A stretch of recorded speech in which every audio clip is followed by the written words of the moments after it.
Juízes capítulo 7. Então Jerubaal, que é Gideão, e todo o povo que estava com ele levantaram-se de madrugada e acamparam junto à fonte de Harode. O acampamento dos midianitas estava ao norte, no vale, perto do monte Moré. O Senhor disse a Gideão: O povo que está contigo é grande demais para eu entregar os midianitas em suas mãos, para que Israel não se glorie contra mim, dizendo: Foi a minha própria mão que me livrou. Vai e anuncia o seguinte ao povo: Quem for covarde e medroso, volte e retire-se do monte Gileade. Então 22.000 se retiraram e 10.000 ficaram. O Senhor disse também a Gideão: Ainda são muitos, faze-os descer à beira da água. E ali separai os que ficarão contigo. E se eu disser, esse irá contigo, ele irá. Mas se eu disser, este não irá contigo, ele não irá. Gideão fez descer o povo à beira da água. Então o Senhor lhe disse: Todo aquele que lamber as águas com a língua, como faz o cão, tu separarás de um lado. E todo aquele que se ajoelhar para beber, colocarás do outro. Os que lamberam a água, levando a mão à boca, foram 300 homens. Mas todo o resto do povo se ajoelhou para beber. Então o Senhor disse a Gideão: Eu vos livrarei e entregarei os midianitas nas tuas mãos com estes 300 homens que lamberam a água. Mas quanto ao resto do povo, volte cada um ao seu lugar. Gideão enviou todos os outros homens de Israel para as suas tendas, mas reteve os 300, que ficaram com as previsões e as trombetas do povo. O acampamento dos midianitas estava abaixo deles no vale. Naquela mesma noite o Senhor disse a Gideão: Levanta-te e desce ao acampamento, pois eu o entregarei nas tuas mãos. Mas se tens medo de descer, leva contigo teu servo Purá ao acampamento e ouve o que dizem. Assim as tuas mãos serão fortalecidas para atacar o acampamento. Então ele e o seu servo Purá desceram até o posto avançado das sentinelas do acampamento. Os midianitas, os amalequitas e todos os outros povos do leste cobriam o vale, como uma multidão de gafanhotos, e os seus camelos eram inumeráveis, como a areia na praia do mar. No momento em que Gideão chegou, um homem estava contando um sonho ao seu companheiro. Eu tive um sonho em que um pão de cevada vinha rolando sobre o acampamento dos midianitas, e quando chegou a uma tenda, bateu nela e a derrubou. A tenda virou de cima para baixo e ficou estendida por terra. Quando o seu companheiro ouviu isso, respondeu: Isso não é outra coisa senão a espada de Gideão, filho de Joás, o israelita. Deus entregou nas mãos dele os midianitas e todo este acampamento. Quando Gideão ouviu o sonho contado e sua interpretação, adorou a Deus. Em seguida, voltou ao acampamento de Israel e disse: Levantai-vos, porque o Senhor entregou o acampamento dos midianitas nas nossas mãos. Então dividiu os 300 homens em 3 companhias, por trombetas e jarros com tochas acesas nas mãos de cada um deles. E lhes disse: Olhai para mim e fazei como eu fizer.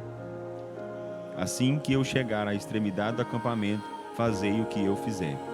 Quando eu e todos os que estiverem comigo tocarmos a trombeta, tocai também as trombetas ao redor de todo o acampamento e gritai: Pelo Senhor e por Gideão. Gideão e os 100 homens que estavam com ele chegaram à extremidade do acampamento no princípio da vigília da meia-noite, logo depois da troca das sentinelas. Então tocaram as trombetas e despedaçaram os jarros que tinham nas mãos. Assim as 3 companhias tocaram as trombetas e despedaçaram os jarros, segurando com a mão esquerda a tocha e com a direita a trombeta. E gritaram: A espada, pelo Senhor e por Gideão. E cada um permaneceu no seu posto ao redor do acampamento. Então todos os midianitas, gritando, começaram a fugir. Quando as 300 trombetas foram tocadas, o Senhor fez com que todos no acampamento voltassem a espada uns contra os outros. Mas muitos fugiram até Bet-sita, em direção a Zererá, até os limites de Abel-meolá, perto de Tabate. Então os homens de Israel, das tribos de Naphtali, de Aser e de todo Manassés foram convocados e perseguiram os midianitas. Gideão também enviou mensageiros por toda a região montanhosa de Efraim, dizendo: Descei para atacar os midianitas e ocupai as águas deles, até Bet-bará, e também o Jordão. Todos os homens de Efraim foram convocados e ocuparam as águas até Bet-bará e também o Jordão. E prenderam 2 líderes dos midianitas, Oreb e Zeebe. Mataram Oreb na rocha de Oreb e Zeeb no tanque de espremer uvas de Zeeb. Em seguida, perseguiram os midianitas e depois levaram a cabeça de Oreb e a de Zeeb a Gideão, que estava no outro lado do Jordão. Juízes capítulo 8. Depois disso, os homens de Efraim perguntaram a Gideão: Por que não nos chamaste quando foste guerrear contra os midianitas? E o repreenderam duramente. Mas ele lhes respondeu: O que fiz em comparação com o que fizeste? O resto das uvas de Efraim não é melhor do que toda a colheita de Abiezer? Deus entregou os líderes dos midianitas, Oreb e Zeeb, nas vossas mãos. O que pude fazer não se compara com o que fizestes. Depois dessas palavras, a ira deles contra Gideão abrandou-se. Gideão e os 300 homens alcançaram o Jordão e atravessaram. Estavam exaustos, mas mesmo assim continuaram a perseguição. Gideão disse aos homens de Sucote: Peço-vos que deis pão à tropa que me segue, pois está exausta. E eu continuo perseguindo Zeba e Zalmuna, reis dos midianitas. Mas os líderes de Sucote responderam: Já estão em teu poder as mãos de Zeba e Zalmuna, para que demos pão ao teu exército? Gideão respondeu-lhes: Pois quando o Senhor entregar Zeba e Zalmuna nas minhas mãos, rasgarei a vossa carne com os espinhos e espinheiros no deserto. Dali subiu a Peniel e fez o mesmo pedido aos homens do lugar. Estes lhe responderam como os homens de Sucote. Por isso disse também aos homens de Peniel: Quando eu voltar com a vitória, derrubai esta torre. Zeba e Zalmuna estavam em Carcó com o seu exército, cerca de 15.000 homens. Estes foram os que restaram de todo o exército dos povos do leste, pois 120.000 homens que usavam espada haviam morrido. Gideão subiu pelo caminho dos nômades, a leste de Nobá e Jogbeá, e atacou o exército de surpresa. Zeba e Zalmuna, os 2 reis midianitas, fugiram, mas Gideão os perseguiu e os capturou, derrotando também todo o exército deles. Quando Gideão, filho de Joás, voltou da batalha pelo caminho de Heres, capturou um jovem de Sucote e o interrogou. Este lhe deu por escrito os nomes dos 77 líderes e anciãos de Sucote.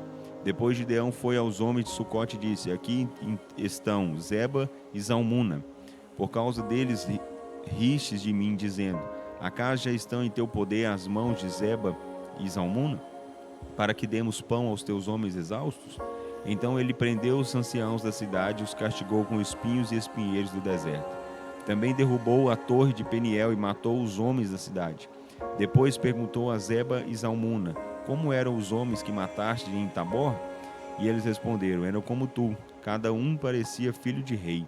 Gideão continuou: Eram meus irmãos, filhos de minha mãe. Juro pelo nome do Senhor que se tivesse poupado a vida deles, eu não vos mataria. E disse a Jeter, seu primogênito: Mata-os. Mas o jovem teve medo e não puxou a espada, pois ainda era muito novo. Então Zeba e Zalmuna disseram: Vem tu mesmo e mata-nos. Para isso é preciso ter coragem de homem. Então Gideão avançou e matou Zeba e Zalmuna. E tomou os adornos que estavam no pescoço dos camelos deles. Então os homens de Israel disseram a Gideão: Reina sobre nós tu, teu filho e o filho de teu filho, pois nos livraste das mãos dos midianitas. Porém Gideão lhes respondeu: Nem eu nem meu filho reinaremos sobre vós, mas o Senhor reinará sobre vós. Gideão também lhes disse: Quero fazer-vos um pedido, que cada um me dê uma argola do despojo, porque os inimigos usavam argolas de ouro, pois eram ismaelitas. E eles responderam: Nós as daremos de boa vontade. Então estenderam uma capa onde cada um deles jogou uma argola do seu despojo. O peso total das argolas foi de 1.700 ciclos de ouro, além dos adornos, dos pendentes e das vestes de púrpura dos reis midianitas e dos colares que os camelos tinham no pescoço. Gideão fez com esse ouro um colete sacerdotal e o pôs na sua cidade, em Ofra. E todo o povo de Israel se prostituiu ali com ele, tornando-se uma armadilha para Gideão e para sua casa. Assim os midianitas foram derrotados pelos israelitas e nunca mais levantaram a cabeça. Durante a vida de Gideão, a terra teve sossego durante 40 anos. Então Jerubaal, filho de Joás, voltou e habitou em sua casa. Gideão teve 70 filhos gerados por ele, porquanto tinha muitas mulheres. A sua concubina, que morava em Siquém, também lhe deu um filho, a quem deu o nome de Abimeleque. Gideão, filho de Joás, morreu já bem velho e foi sepultado no sepulcro de seu pai Joás, em Ofra dos Abiezritas. Depois da morte de Gideão, os israelitas novamente se prostituíram com os Baalins, puseram Baal-Berite como seu Deus. Assim, os israelitas não se lembraram do Senhor seu Deus, que os havia livrado das mãos de todos os inimigos ao seu redor. Também não foram benevolentes para com a casa de Jerubaal, isto é, Gideão, por todo o bem que ele havia feito a Israel. Juízes capítulo 9. Abimeleque, filho de Jerubaal, foi a Siquém falar com os irmãos de sua mãe e com toda a família da casa do seu pai, da casa do pai de sua mãe, e disse-lhes: Peço-vos que pergunteis a todos os cidadãos de Siquém: quem é melhor para vós? Que 70 homens, todos os filhos de Jerubaal, dominem sobre vós, ou que um só domine sobre vós. Lembrai-vos de que sou vosso irmão de sangue. Então os irmãos de sua mãe disseram tudo isso a todos os cidadãos de Siquém, e o coração deles se inclinou a seguir Abimeleque, pois disseram: é nosso irmão. E deram a Abimeleque 70 ciclos de prata tirados do templo de Baal-Berite, com os quais contratou alguns homens ociosos e vadios que o seguiram. Depois ele foi à casa de seu pai em Ofra e matou sobre uma rocha seus 70 irmãos, os filhos de Jerubaal. Mas Jotão, filho mais novo de Jerubaal, conseguiu escapar, pois havia se escondido. Então todos os cidadãos de Siquém e de Bet-Milo se juntaram no carvalho da coluna que havia em Siquém e coroaram Abimeleque rei. Após ter sido avisado disso, Jotão foi ao cume do monte Gerizim e gritou para eles: Cidadãos de Siquém, ouve-me, para que Deus vos ouça. Certa vez as árvores foram ungir um rei para si, e disseram à oliveira: Tu reinarás sobre nós.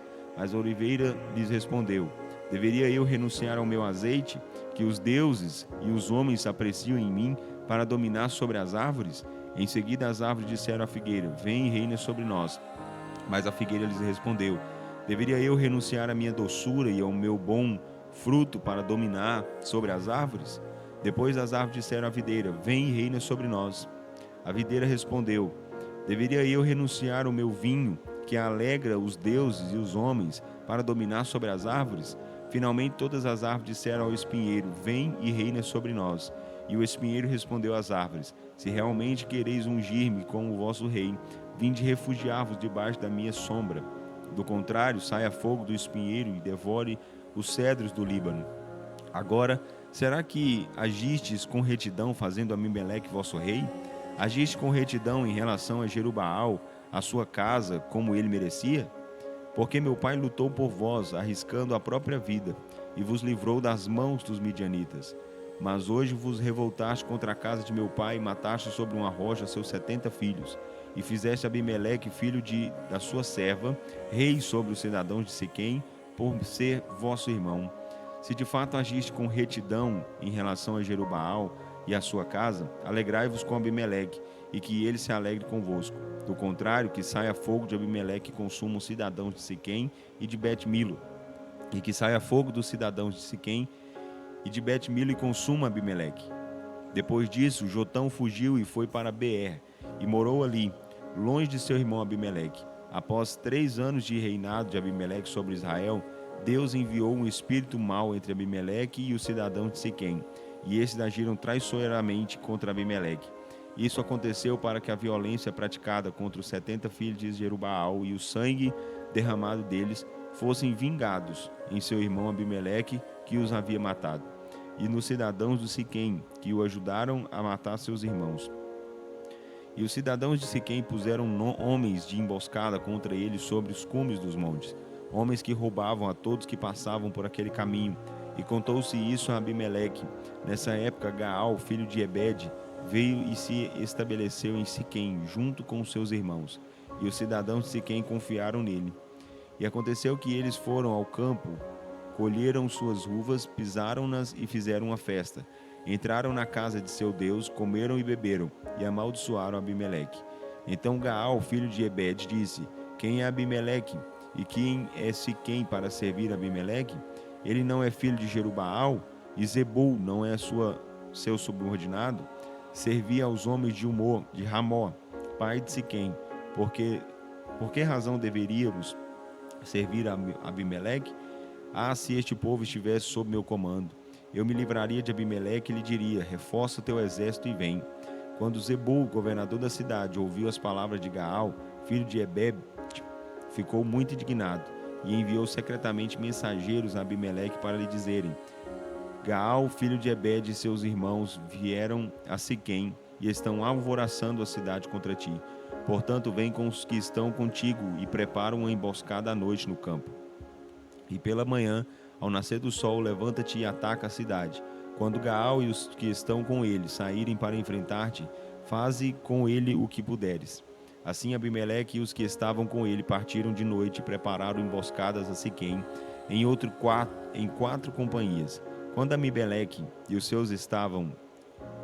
que estavam com ele saíram da sua emboscada, Gaal saiu e se pôs à entrada da porta da cidade. Quando Gaal os viu, disse a Zebul: a gente descendo do alto dos montes. Mas Zebul respondeu: está vendo a sombra dos montes como se fossem homens. Mas Gaal insistiu e disse: a gente descendo da parte central do território. Também está vindo uma tropa do caminho do carvalho dos adivinhadores. Então Zebul lhe disse: e agora, onde está a tua boca, com a qual dizias: quem é Abimeleque para que o sirvamos? Não são estes os homens que desprezastes? Sai agora e luta contra eles. Assim Gaal saiu à frente dos cidadãos de Siquém e lutou contra Abimeleque. Mas Abimeleque o perseguiu, pois Gaal fugiu dele. Muitos homens caíram mortos no caminho até a entrada da porta da cidade. Abimeleque ficou em Arumá, e Zebul expulsou Gaal e seus irmãos, para que não habitassem em Siquém. No dia seguinte, o povo de Siquém saiu aos campos, e Abimeleque foi informado disso. Então tomou os que estavam com ele, dividiu-os em 3 companhias e preparou emboscadas no campo. Quando viu que o povo começava a sair da cidade, avançou contra eles e o atacou. Abimeleque e os que estavam com ele correram e se puseram à porta da cidade. 2 companhias atacaram os que estavam no campo e os mataram. Abimeleque guerreou contra a cidade o dia todo, tomou-a e matou o povo que ali estava. Ele a destruiu e espalhou sal sobre ela. Quando os cidadãos que estavam na torre de Siquém ouviram isso, entraram na fortaleza do templo de El-Berite. Ao saber que eles estavam reunidos lá, Abimeleque subiu ao monte Salmão com os seus que estavam com ele. Então apanhou um machado, cortou um galho de árvore e, levantando-o, colocou-o no ombro e ordenou aos que estavam com ele: fazei depressa o que me viste fazer. Cada um cortou um galho e todos seguiram Abimeleque. Então colocaram os galhos junto da fortaleza e queimaram. Assim, morreram todos os que estavam na torre de Siquém, cerca de 3.000 homens e mulheres. Depois disso, Abimeleque foi a Tebes, sitiou-a e a conquistou. Mas havia no meio da cidade uma torre forte, na qual se refugiaram todos os habitantes da terra, tanto homens quanto mulheres. Eles fecharam as portas atrás de si e subiram ao telhado da torre. Abimeleque foi até a torre e atacou. Quando chegou à porta da torre, para atear fogo nela, uma mulher lançou uma pedra de moinho, a pedra superior, sobre a cabeça de Abimeleque e quebrou-lhe o crânio. Então ele chamou depressa o seu escudeiro e disse-lhe: desembainhai a tua espada e mata-me, para que não se diga que uma mulher me matou. Então o jovem o atravessou e ele morreu. Quando os homens de Israel viram que Abimeleque estava morto, voltaram para casa. Assim Deus retribuiu a Abimeleque o mal que havia feito a seu pai, matando os seus 70 irmãos. Deus também retribuiu aos homens de Siquém todo o mal que fizeram. A maldição de Jotão, filho de Jerubaal, veio sobre eles.